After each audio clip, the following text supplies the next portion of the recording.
लाइबक फबा हाइबदुनी sir यामदा पानखिबा नोमई मरुसिं ये थंबा थबाक तो ओइबदगी लाइबक फगिबन अजुना लमद्रबदी खुदों थिबा थोक सोनिल ये थंबदा पानबो ओरबसु नुमितो नहाकना नयामबगी खुंगुल लिरमद्रबदी महाके पुंसी करी ओरंगनी हाइबु ngamba nat anyway यान फर आई नयामबो बोम तो उनकी 좀 정비로 살 정신비로 호이 호이 다다 그래 알겠소네 망들레 피부 미오시 가나만 게용 아무튼 행오다다 다다기 좀뭐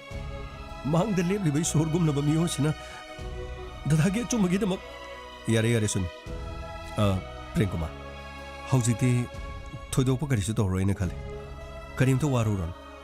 सिदगी दी नसाना उफगलक्तुना हानगुमना नंगी ई पावगी थबक अदुदमो मियामगी थोगल तोबा तारेदना हाय सर आइगी नाउनु पासुनिना तमदगी असेंग पुनमा आई लोइना खंगजरे सर सरगी लमंदी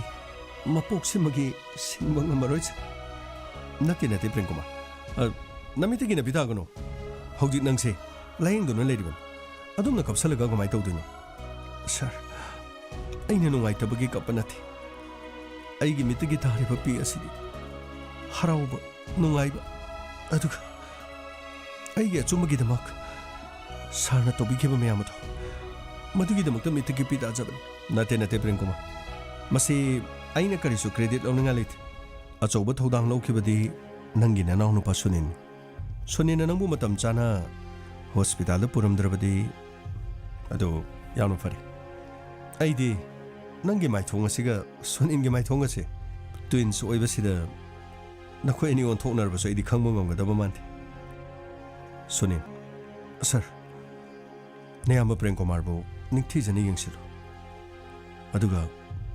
नंगी नेयामगी दमक एखोय यामना चौथोकजबा फावि अचुम्बा सेंगबो उननबगी हुनबदा मसामकी थवाई फोबो खुबाकतो हापतुन होना बाइबसे ngasiगी lamdam masida leriba press media gi miyoising asin aini yamna chauthokjaba fawi aduga prengoma wafam amana sidagi di lo na video namagi thabakse khara haisingna seksina tawrone phane sir adudi ayumuk chanaba tawgi kariguma khodong chadaba aduga awar pa lerabadi aibu soidana ningsingbiro phane sir adudi sune आई मुक चालू कीगे funny sir सरगे तौबिमन मपोक असिगी को ngam jaroi sir Sunil अदो आइबे यादिको अखोई अमन अमगी दमक्ता सेमलपन आई इसासे आइगी दमक्ता नथि अदुगा अखोई मी अमन अमबु मतेंग पांगना ननुबगी दमक सेमलपन funny sir फरे अदो दai चालू कीगे को गामे सर गाड़ी थोरो फनी सर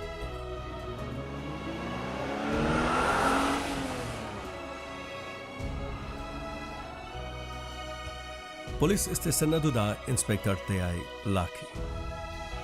गामे सर गाड़ी दो थौजिंदनो थम गामे आई कादा ngakhtang pothage ko phagani sir masigi matungda inspector तयाईना तंफा दा कॉल तोखी तंफा तयाई कमदोरी तयाई ट्रेनिंग याम कन्ना चथरे तयाई के पावपनुमा आई लोइना थाजरे तयाईदी मिकुप अमता पोथाद्रे तयाईने फोन तोरपा यामना फरे ngasidi aisu wa khara haigena leramin kari wano hauji hairoi tayna hana phone toropanina tayna hana hairo tampa ai gi tabak sidi amalorega ma aduga aina leriba mafam asida loidriba case kya marum ngasi su close tawdunu lei masi hangdoktuno amamamta aina mafam asida leringeda makhui ya chuma purung nan magidaba करिगुम खरदी तौगे हाइदनो खनमन अदुबु मथंग लाक्लिबा केसिंग असिना आई करिगुम मत जंक्शन मंगमथि होय यामना फरेते अदु राजेन की फिबमबु ओ राजेन की फिबम यामना फरे हॉस्पिटल द मतम खर लेरगा अदु मा चतप यारने न ताबन ꯑꯗꯨꯕꯨ ꯉꯁꯤ ꯉꯔꯥꯡꯗꯤ ꯑꯩꯁꯨ ꯀꯔꯤꯝꯇ ꯍꯪꯕ ꯉꯝꯗ꯭ꯔꯦ ꯑꯗꯨꯒ ꯃꯍꯥꯛꯀꯤ ꯊꯧꯗꯣꯛ ꯑꯗꯨꯗ ꯆꯦꯟꯅꯕ ꯃꯤ ꯈꯨꯗꯤꯡꯃꯛꯁꯤꯡꯗꯨ ꯀꯣꯔꯠꯅ ꯍꯤꯌꯥꯔꯤꯡ ꯑꯃ ꯁꯣꯏꯗꯅ ꯅꯨꯃꯤꯠ ꯑꯃ ꯂꯦꯞꯂꯛꯂꯒꯅꯤ ꯁꯤꯕ ꯅꯥꯕ ꯃꯈꯩ ꯃꯈꯨꯠ ꯊꯥꯔꯛꯈꯤꯕ ꯃꯤꯁꯤꯡ ꯑꯗꯨ ꯁꯣꯏꯗꯅ ꯃꯈꯣꯏ ꯆꯩꯔꯥꯛꯇꯤ ꯐꯪꯂꯒꯅꯤ ꯑꯗꯨꯒ ꯇꯝꯄꯥ ꯔꯥꯖꯦꯟꯒꯤ ꯀꯦꯁ ꯑꯁꯤꯗ ꯈ꯭ꯋꯥꯏꯗꯒꯤ ꯗꯥꯏꯇ ꯂꯧꯕ ꯁꯟꯖय ꯍꯥꯏꯗꯅ ꯅꯍꯥ ꯑꯃ ꯂꯩꯕꯗꯣ ꯃꯍꯥꯛꯀꯤ ꯃꯇꯦꯡꯗꯒꯤ ꯊꯧꯗꯣꯛ ꯑꯁꯤꯗ ꯆꯦꯟꯅꯔꯤꯕꯁꯤꯡ ꯑꯁꯤ ꯂꯣꯏꯅꯃꯛ ꯐꯥꯕ ꯉꯝꯂꯤꯕꯅꯤ ꯑꯗꯨꯕꯨ ꯑꯩꯅ ꯌꯥꯝꯅ ꯅꯨꯡꯉꯥꯏꯇ꯭ꯔꯤꯕꯗꯤ ꯃꯍꯥꯛꯁꯨ ꯁꯥꯟꯅ ꯈꯣꯠꯅꯕꯗꯒꯤ ꯁꯣꯛꯇꯨꯅ ꯂꯩꯈꯤꯕꯅꯤ ꯃꯥꯒꯤꯁꯨ ꯀꯔꯤꯒꯨꯝꯕ ꯃꯇꯦꯡ ꯈꯔ ꯄꯥꯡꯂꯒ ꯃꯍꯥꯛꯀꯤ ꯃꯈ꯭ꯋꯥꯡꯗꯣ ꯑꯃꯨꯛꯇꯪ ꯌꯦꯡꯊꯣꯛꯄꯤꯔꯕꯗꯤ ꯍꯥꯟꯅꯒꯨꯝꯅ ꯆꯦꯟ ꯆꯣꯡꯗꯨꯅ ꯁꯥꯟꯅꯕ ꯉꯝꯂꯕ ꯇꯝꯐꯥ ꯑꯩ ꯀꯌꯥꯝ ꯅꯨꯡꯉꯥꯏꯒꯅꯤ ꯍꯣꯏꯗꯦ ꯅꯣꯡꯃ ꯇꯥꯟꯖꯥ ꯑꯃ ꯌꯦꯡꯉꯒ ꯃꯍꯥꯛꯀꯤꯗꯨꯁꯨ ꯑꯃꯨꯛ ꯌꯦꯡꯁꯤꯟꯕꯤꯕ ꯐꯩ ꯑꯗꯣ ꯇꯝꯐꯥ ꯀꯔꯤꯅꯣ ꯅꯪꯅ ꯍꯥꯏꯒꯦꯅ ꯍꯥꯏꯕꯗꯨꯕꯨ ꯀꯩꯁꯨ ꯅꯠꯇꯦ ꯗꯇꯦ ꯂꯩꯕꯥꯛꯀꯤ ꯍꯣꯠꯅꯔꯤꯉꯩ ꯂꯩꯀꯥꯏꯒꯤ ꯍꯣꯠꯅꯔꯤꯉꯩ ꯅꯣꯡꯃꯇ ꯑꯩꯒꯥꯁꯦ ꯅꯤꯡꯁꯤꯡꯕꯤꯔꯝꯒꯗꯕ ꯃꯥꯟꯗ꯭ꯔꯕ ꯏꯁ ꯑꯗꯨꯒꯤ ꯑꯣꯏꯔꯦ ꯅꯪꯁꯨ ꯇꯥꯟꯖꯥꯁꯤꯗ ꯑꯗꯨ ꯍꯥꯏꯗꯗꯤ ꯌꯥꯗ꯭ꯔꯕꯣ ꯑꯩꯅ ꯅꯪꯕꯨ ꯃꯇꯧ ꯀꯔꯝꯅ ꯀꯥꯎꯗꯣꯏꯅꯣ ꯁꯤꯁꯨ ꯑꯩꯒꯤ ꯊꯕꯛꯅꯤ ꯅꯪꯁꯨ ꯊꯕꯛꯁꯤ ꯇꯧꯔꯒ ꯁꯣꯏꯗꯅ ꯈꯪꯉꯛꯀꯅꯤ ꯑꯩꯅ ꯅꯪꯕꯨ ꯁꯨꯡꯀꯥꯎ ꯀꯥꯎꯕ ꯂꯩꯇꯦ ꯑꯗꯨꯝ ꯅꯤꯡꯁꯤꯡꯉꯤ ꯑꯗꯨꯕꯨꯗꯤ ꯄꯨꯂꯤꯁ ꯍꯥꯏꯕ ꯁꯤꯟꯐꯝꯁꯤ ꯁꯤꯐꯝ ꯅꯥꯐꯝ ꯈꯪꯕ ꯊꯕꯛ ꯅꯠꯇꯦꯗ ꯇ꯭ꯔꯦꯅꯤꯡꯅꯦꯅ ꯃꯐꯝꯁꯤꯗ ꯇꯧꯔꯤꯁꯦ ꯌꯥꯝꯅ ꯋꯥꯏꯗ ꯑꯩꯗꯤ ꯌꯨꯝꯗ ꯊꯣꯛꯂꯒꯅꯦ ꯊꯕꯛ ꯖꯣꯏꯟ ꯇꯧꯗ꯭ꯔꯤꯉꯩꯗ ꯊꯕꯛ ꯔꯤꯖꯥꯏꯟ ꯇꯧꯔꯒ ꯂꯩꯔꯁꯤꯔ ꯈꯪꯗꯦꯗ ꯑꯦ ꯀꯔꯤꯅꯣ ꯍꯥꯏꯁꯤꯕꯣ ꯊꯕꯛ ꯇꯧꯗ꯭ꯔꯤꯉꯩꯗ ꯊꯕꯛ ꯔꯤꯖꯥꯏꯟ ꯇꯧꯔꯒ ꯂꯩꯒꯦꯗꯤ ꯀꯔꯤ ꯈꯪꯗꯦ ꯐꯅꯦꯛ ꯐꯤ ꯁꯨꯠꯀ ꯇꯧꯔꯒ ꯀꯣꯛꯀ ꯈꯨꯝꯃꯒ ꯇꯦꯅ ꯍꯜꯂꯛꯄ ꯉꯥꯏꯕꯗꯣ ꯑꯗꯨꯃꯥꯏꯅ ꯌꯥꯝꯅ ꯂꯩꯅꯤꯡꯉꯦꯕ ꯀꯩꯅꯣ ꯍꯥꯏꯁꯤꯕꯣ ꯄꯨꯂꯤꯁꯀꯤ ꯇ꯭ꯔꯦꯅꯤꯡ ꯆꯠꯂꯒ ꯑꯗꯨꯒꯤ ꯇ꯭ꯔꯦꯅꯤꯡꯁꯨ ꯌꯥꯎꯕ꯭ꯔꯥ ꯍꯥꯏꯁꯤꯕꯣ ꯀꯗꯥꯏꯗꯒꯤꯅꯣꯗ ꯁꯤꯗꯗꯤ ꯆꯥꯕ ꯊꯛꯄꯅꯦꯅ ꯇꯧꯔꯤꯁꯤꯁꯨ ꯃꯣꯏꯒ ꯑꯩꯈꯣꯏꯒ ꯆꯤꯟꯖꯥꯛꯁꯨ ꯃꯥꯟꯅꯗ꯭ꯔꯦ ꯆꯥꯛꯀ ꯍꯋꯥꯏꯒ ꯆꯥꯐꯝ ꯈꯪꯗꯕꯗꯒꯤ ꯑꯩꯗꯤ ꯁꯤꯗꯣꯔꯦꯗ ट्रेनिंग लोइनिंग खांब गमद्रबने थबक फाव तौद्री नंदी हाना खीब होरब ngoksanनको फजन थबक तौगदबन सिदगी थोरगलगा थबक तौरदी नंगैगसी नंगना चाउदोरिनी अइना नंगोदा मेधामना कोबतारिन कदाइदगिनोदा अइगा तेयाइगा थबक तामिनगदबसु नथि तेयाइना थबक तागदब मफमदो तेयाइना तारिबा डिस्ट्रिक्ट अदुदने अइदि थबक सुंता तारोय अइदि अतोप डिस्ट्रिक्ट अमदा अदुम तानी तेयाइगा तामिनबा इसुंगममोय ए अदुदि फने का फीगा सुट तौरगा अइ ngaine haidudi kadaida ngai doriba district amadagi district ani hum lalagaro haibadi nangna more da thabak taraba aina kasong khulen da thabak taraba adaidi fajarani sanale paga sida nang leirasu lamna phone taunaraga chak charabra ngasi kari case tawi ngasi kana phare karam case mai pai सीतारे ने बनेगी वारी से ते आई अदुगी वानथि इमा गई सन तो बिगदो ते न मखोइबु सुंगिंग यंग सिनबिद्रबो ए कइनो तंफा इमा ग सोदुम पाव फाउनरी इसन तो बिग सोदुम पाव फाउनरी अदुगी वानथि दते ते गी योम सेमसन बदो योम दो लोइद्रबराबा योम दो लोइरदि इमा गई सन गदो योम लोम द लेबना फरोइद्रो मखोइने लेरिबा मफमदुदा युम साबा लोइद्री युम सेमजनबा लोइद्रीना अदुम लेरदि दे आइदि मिगी मयुमदा कुइना लेबदो पामदेबा ते केस तो खरा नेमदि युम लोमदा इमागे चंतोबिगदो मखोइसु लेहेलो अदुगा इमागी मनाक्ता चलगा तेना करिनो खरासु हाइबियो इचंतोबिदो मथंता मिगी मयुमदा इमागा लेरिदुबु ते मिगी होनरिङेदने इचंतोबिगे इमागदो हाइबा ngamdabagi wan yam warorobani ko e nangdi kamai khangiba aisu te aiga wari sanadabai wani image ichantobige da dum wari saneina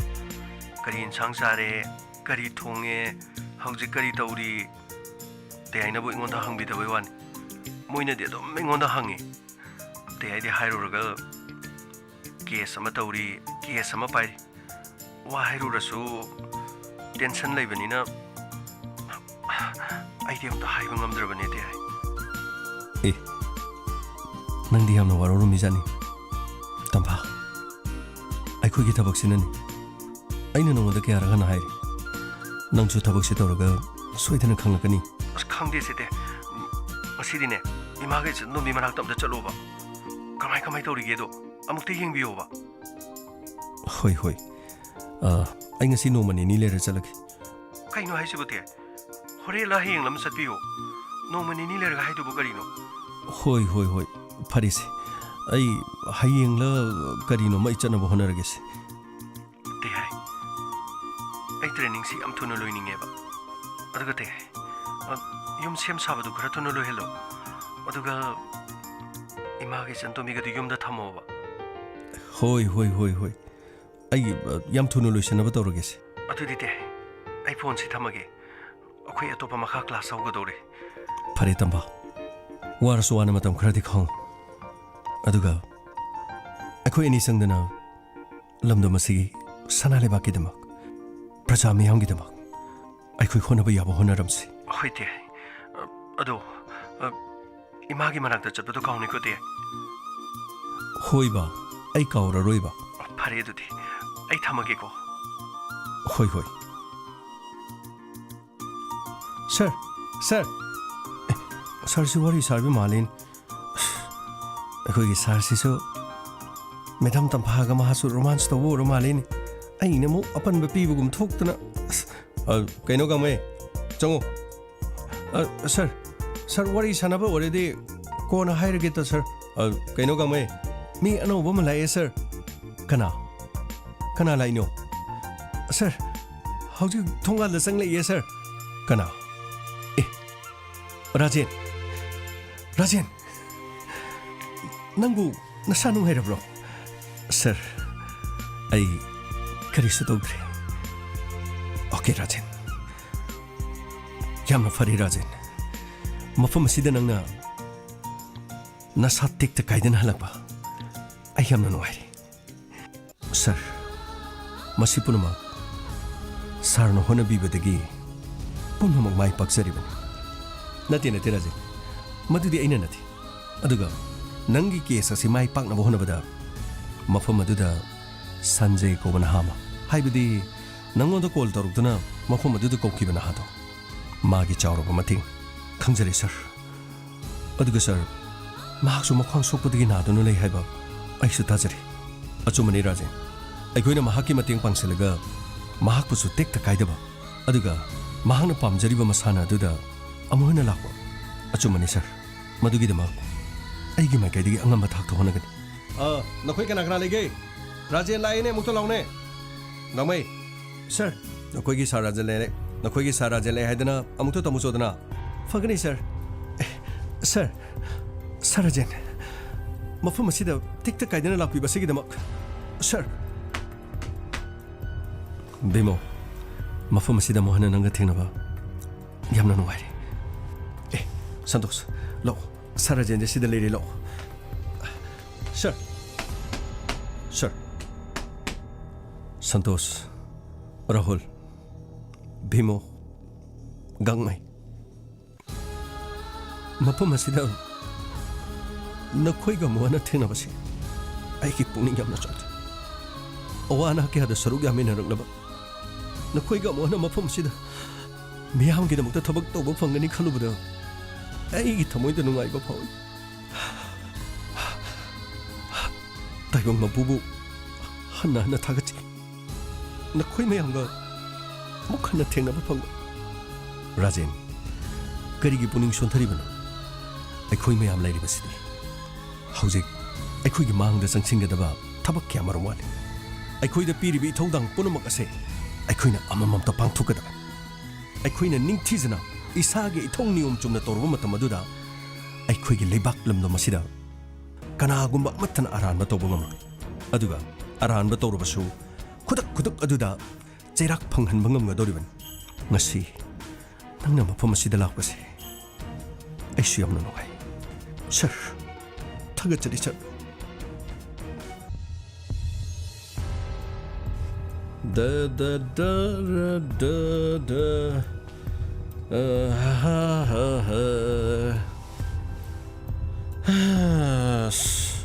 Ito.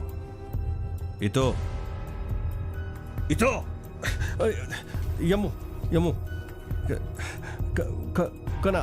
Kari tawrage mo. Ay. Thongan sidanga side leje. Michi yengi bam from da dum yeng bajida. Michi mitli tat ka dore ne. Amumuk sina yengje. Sida yengolo. Yabo. Ai ni yeng do si kai no yamo. Hey, gadha jidi. Hey, gadha. Yamo. Aina asidai chantomi tholokane na haidro. Chantomi tholokdo kadai de saki kana ga chali mai matung da kana inai ai nongonde yengon haib natro. Sai digi khongnang gongji da phamaga mai yengda ai ni ya ji da hing paisala tungbo khangdana chinda mareng chale ni yenga chinda thajalu da hing ohum mari sile mi judra.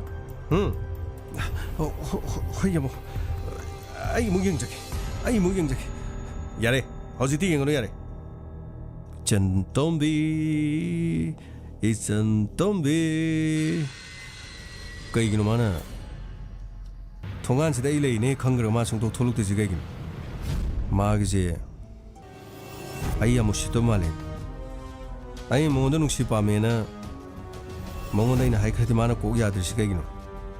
khoi le guys da male ga ai ne nungsi ga na har mana ya dar ga de ai bui kai pi bi wani ai nupi khudanga paira chingaga nupi lobudu de ai pamde ko nupi gi khudanga jo tap paira ga nupi ga soro chinga lobudu di pamde ko ai madu di pamde ko yamu amta tap thok ke dorga nupi haibasidi khara thema nowraga haija khocharaga nungsi pami haidana haifam thokpani haijariba hektama khoi yambongi hongnabi dhap dharang dunadi nupi ni yaba honade da kare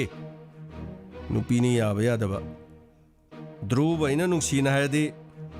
nupi ugerara dhruva ina nungsi haibado marai bak tu pharamne aina nungsi haiba nupi dudi masang khang ne yare lawgodaba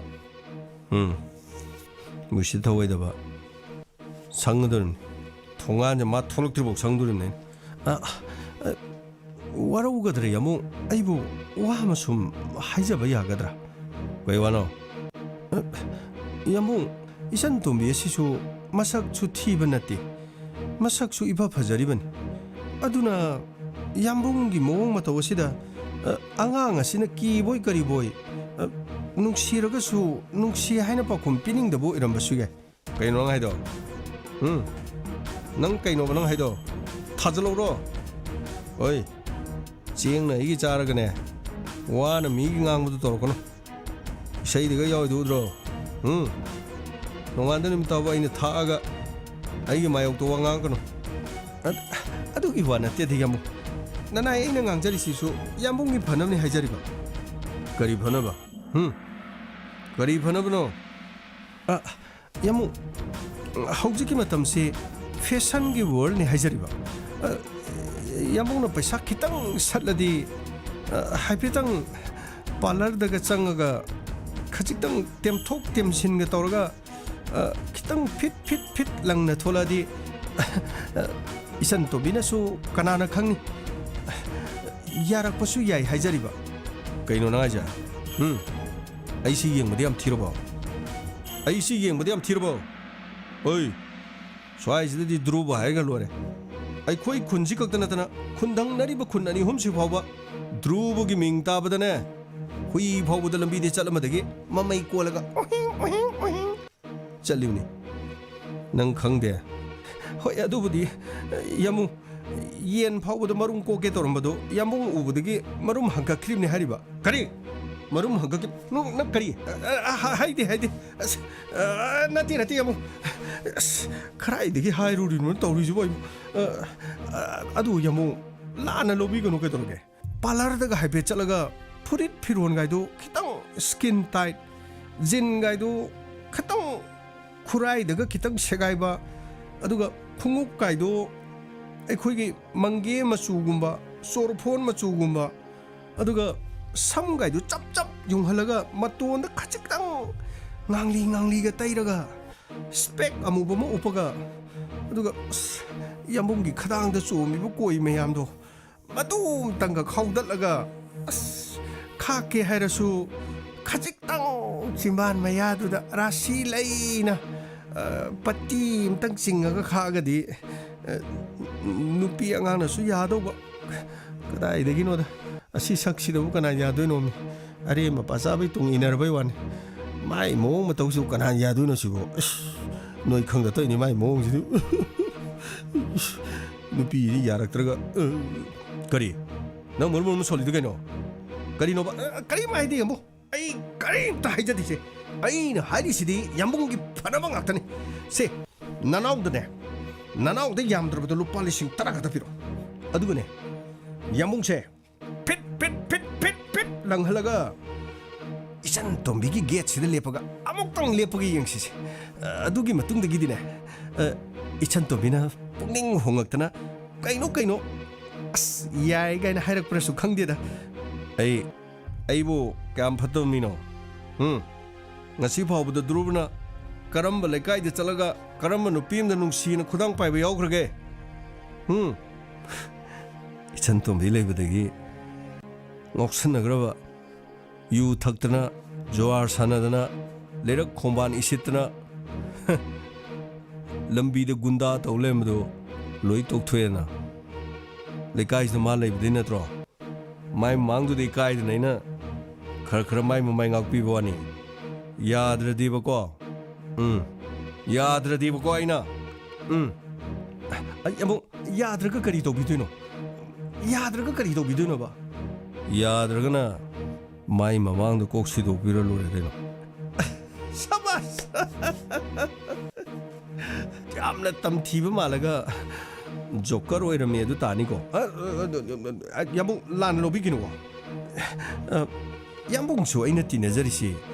ꯌꯥꯝꯕꯨꯡꯁꯨ ꯐꯠꯇꯕ ꯃꯤ ꯑꯃꯗꯤ ꯅꯠꯇꯦ ꯈꯔ ꯌꯦꯡꯕꯗ ꯁꯛꯇꯥ ꯄꯨꯗꯥꯅ ꯇꯥꯈꯠꯄ ꯃꯤ ꯑꯣꯏꯅ ꯃꯥꯟꯕꯩ ꯋꯥꯅꯤ ꯍꯥꯏꯖꯔꯤꯕ ꯄꯨꯛꯆꯦꯟꯗꯤ ꯇꯤꯟꯅꯔꯒ ꯈꯪꯉꯤ ꯃꯈꯣꯏꯅ ꯈꯪꯗ ꯇꯧꯔꯤꯅꯤ ꯍꯥꯏꯖꯔꯤꯕ ꯀꯩꯅꯣ ꯅꯪꯒꯤꯗꯣ ꯑꯩ ꯊꯥꯒꯠꯂꯤꯔꯥ ꯅꯠꯇ꯭ꯔꯒ ꯊꯥꯗꯔꯤꯔꯣ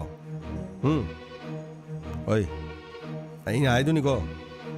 ꯆꯦꯡꯅ ꯑꯩꯒꯤ ꯆꯥꯔꯒ ꯋꯥꯅ ꯃꯤ ꯉꯥꯡꯒꯅꯨ ꯉꯥꯏꯈꯣ ꯉꯥꯏꯈꯣ ꯊꯣꯛꯂꯦ ꯀꯗꯥꯏꯗꯅꯣ ꯃꯥ ꯆꯠꯇꯣꯏꯁꯦ ꯀꯗꯥꯏꯗꯅꯣ ꯑꯩꯈꯣꯏ ꯀꯩꯊꯦꯜ ꯃꯆꯥꯁꯤꯗ ꯄꯣꯠ ꯂꯩꯕ ꯂꯥꯛꯄ ꯃꯥꯜꯂꯦ ꯐꯅ ꯑꯗꯨꯝ ꯐꯔꯦ ꯉꯁꯤꯗꯤ ꯋꯥ ꯂꯣꯏꯊꯣꯛꯅꯔꯗꯝ ꯌꯥꯝꯕꯣ ꯌꯥꯝꯕꯤꯡꯒꯤ ꯍꯧꯅꯕꯤ ꯐꯤꯡꯒꯠꯄꯤꯗꯨ ꯇꯧꯔꯛꯀꯅꯨꯀꯣ 이렘 렘나 이파ꯐꯖꯅ ꯍꯥꯏꯖꯦꯕ ꯅꯨꯄꯤꯒꯤ ꯊꯃꯣꯏꯗꯤ ꯌꯥꯝꯅ ꯊꯣꯠꯆꯅꯧꯖꯕꯤ ꯂꯩꯅꯥꯗꯒꯤꯁꯨ ꯍꯦꯟꯅ ꯊꯣꯠꯄꯅꯦꯅ ꯏꯁꯩꯗ ꯁꯩꯔꯦꯡꯗ ꯂꯥꯏꯔꯤꯛꯇ ꯌꯥꯎꯔꯤꯗꯣ ꯌꯥꯝꯕꯨꯡꯁꯨ ꯈꯔꯗꯤ ꯈꯪꯕꯤꯌꯨ ꯀꯩꯗꯧꯒꯦ ꯑꯗꯨ ꯂꯥꯏꯔꯤꯛꯀꯤ ꯏꯁꯩꯒꯤ ꯋꯥꯅꯤ ꯑꯗꯨ ꯃꯋꯥ ꯂꯧꯗꯦ ꯅꯨꯡꯁꯤꯔꯗꯤ ꯅꯨꯡꯁꯤ ꯄꯥꯝꯃꯗꯤ ꯄꯥꯝꯃꯤ ꯗꯣꯡ ꯗꯣꯡ ꯍꯥꯏꯗꯧꯕ ꯉꯥꯈꯣ ꯃꯥ ꯃꯄꯥꯗ ꯂꯩ ꯉꯥꯈꯣꯀꯣ 이찬 도매 그이노 람비 탈리시보 한도 람비 타도 이찬 도매 와리 그라 다사나스 까리 와리노 아이 까나암타고 와리 사닌데 한도 세 람비자 한도 봐 이찬 도매 파자나 하링 에시데 야우다 아두나타 대파 보이로 그이도되바 하, 난 그이도되노바 lambi de satpa mi bu thalaga mingonda sumaina karengo thaina base nange hina biro ha nange hina biro ba aina haisin lambi thado lambi si thado ba isanome amutu ngai kos wari da sana gi jeba se aina haisida aina haibasida nangne yada taradi aina ne nangbu namduna kaidoudeba aibu namduna kaidoudinoba ha kari tawdoinoba pharaga punisiro phaune se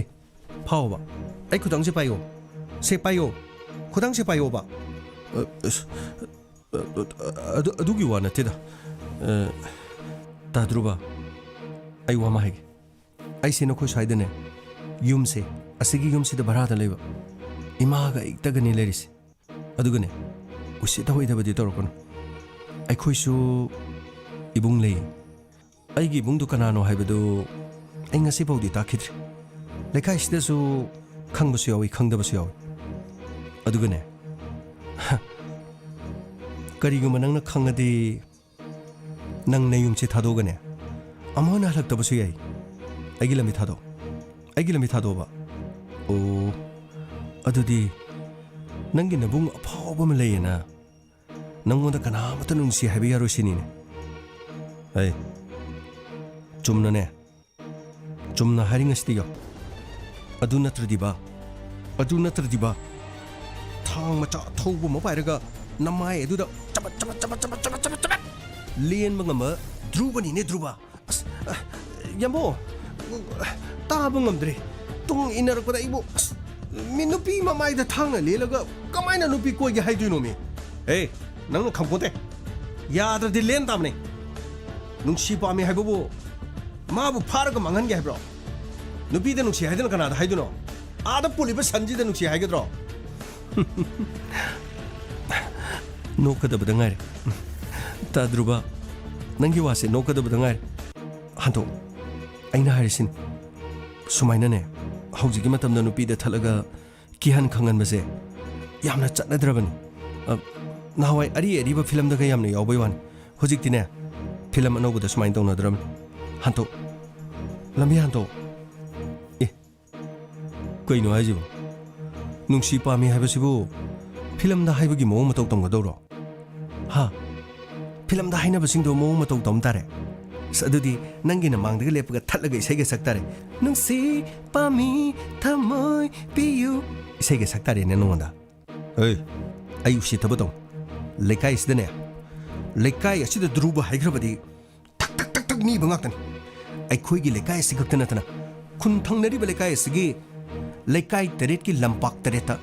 thabal chonghandaba ngamba druba ne druba o adudi thaban thingba ta druba tare thinguro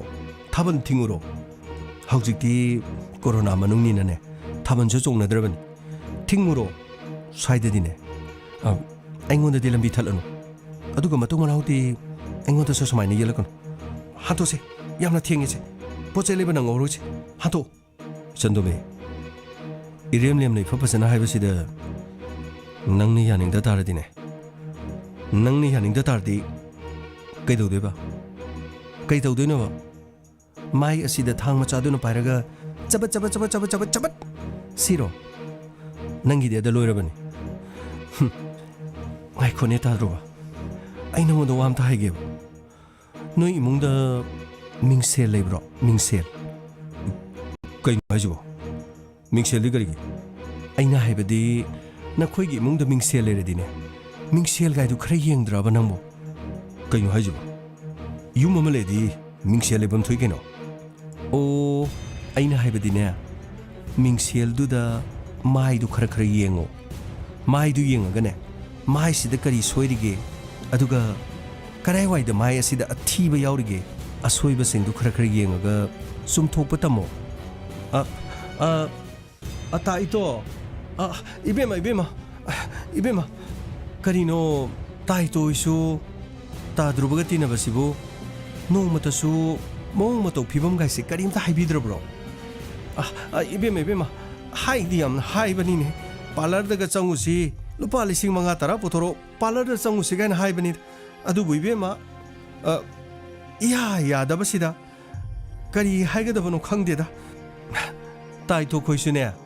nongan degi numita phoba are mapa khara khetorok pa pathorokpodo adu cha dawgi khundogi da ngaidana lei tineriba mi sigi su mai khara yengaga mingsel du khara yenghalo sumaina lambi lamkhang da nupi angang da thatpase chatnadrabani adugane taito hayeng aigi ibungdu khangaga ibungdugi kupu thibaduga ta druba phurakpada ता इतो नंसु यावजनी हे अदु कांदने करिनो करिनो बेरा यामना काजनी इबेमा इबेमा आई लोइना खंजे इबेमा अदुबु हाइबम इरो लौदबसिदा तौफम खंगदना तौरिबनीने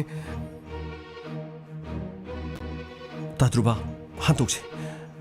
अमुता हांतोकसे आई थिंग्रेबा से हांतो संदोमे इसंदोमे नुंसी पामे हाबसिबु यामना काइब्रो आई ngasi फावबो कनामतगी मफमदा नुंसीन हाइरक्थि आइना पामसु कनाम लेथि ममांगदसु लेखिदि अदुगा तुंगदसु लो